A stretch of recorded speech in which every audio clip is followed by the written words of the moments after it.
বদৰুদ্দিন আজমলৰ উলংগ photo viral.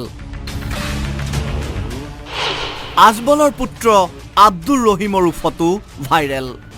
সিৰাজউদ্দিন আজমলৰ ফটো সামাজিক মাধ্যমত ভাইৰেল হৈছে। নিৰ্বাচন চমু চাপি অহাৰ লগে লগে আৰম্ভ হৈছে হস্তীয়া ৰাজনীতি। একাংশই টাৰ্গেট কৰিছে আজমল পৰিয়ালক। AI জৰিয়তে বিকৃত কৰা হৈছে ফটো।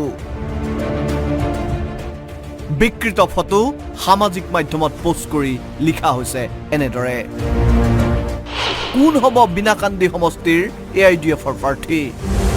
আপোনাৰ মতামত দিয়ক, A, B নে C? এই নিকৃষ্ট কাম কোনে কৰিলে? ৰাজা নামৰ এটা ভুৱা একাউণ্টৰ পৰা ভাইৰেল হোৱা বুলি সন্দেহ কৰা হৈছে ফটোখন।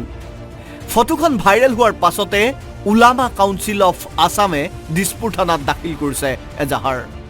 সন্দেহ আছে কিছুমানৰ ওপৰত, আমি ইতিমধ্যে OC সাহেবক কৈছোঁ, আমি অলপ হেৰি কৰি আছোঁ, যদি আমাৰ ওচৰত ধৰা খায় তেতিয়াহ'লে আমি জনাম। প্ৰথম অৱস্থাত ৰেজাউল কৰিম চৌধুৰীৰ বিভিন্ন ভংগীমাৰ ফটো ভাইৰেল কৰি চলোৱা হৈছিল প্ৰচাৰ, আৰু তাৰ পাছত টাৰ্গেট কৰা হ'ল আজমল পৰিয়ালক। এই নিকৃষ্ট কাণ্ডৰ বিৰুদ্ধে ডবকা থানাতো এজাহাৰ দাখিল কৰিছে AIDFে। বিকৃত ফটোখিনিৰ বিপক্ষে আমি FIR দাখিল কৰিছোঁ ডবকা থানাত। আমি SP সাহেবৰ ওচৰত যাম, মৌলাদাৰ থানাতো যাম, অলৰেডি হোজাই থানাত দিয়া হৈছে। এজন বিধায়কক, এজন মুফতিক এনেধৰণে ফটো আপলোড কৰি বিকৃত ৰূপ দিয়াৰ কাৰণে এই মানুহজনক আমি তীব্ৰ নিন্দা কৰিছোঁ। এই হস্তীয়া ৰাজনীতিৰ বিৰুদ্ধে সৰব এতিয়া আজমল পৰিয়ালৰ লগতে বিৰোধী নেতাসকলো। AIDF নেতাৰ মূল প্ৰতিদ্বন্দ্বী ৰেজাউল কৰিম চৌধুৰীয়েও গৰিহণা দিছে এই কাৰ্যক। আমি নিন্দা কৰিছোঁ, গৰিহণা জনাইছোঁ। এজন আলিম সমাজৰ ওপৰত এনেকুৱা ফুটেজবিলাক ভিডিঅ' বনাব নালাগে, ফটো বনাব নালাগে।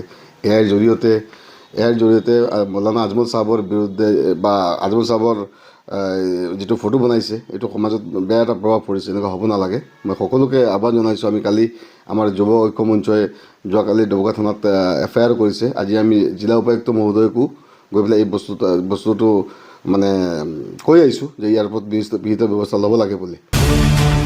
AI জৰিয়তে ৰাজনৈতিক নেতাৰ ফটো বিকৃত কৰা এটা চক্ৰ গঢ়ি উঠিছে হোজাইত। শীঘ্ৰে চক্ৰটো আৰক্ষীৰ জালত পৰিব। ডবকাৰ পৰা আব্দুল হান্নান তালুকদাৰৰ ৰিপৰ্ট, আছাম টক্স।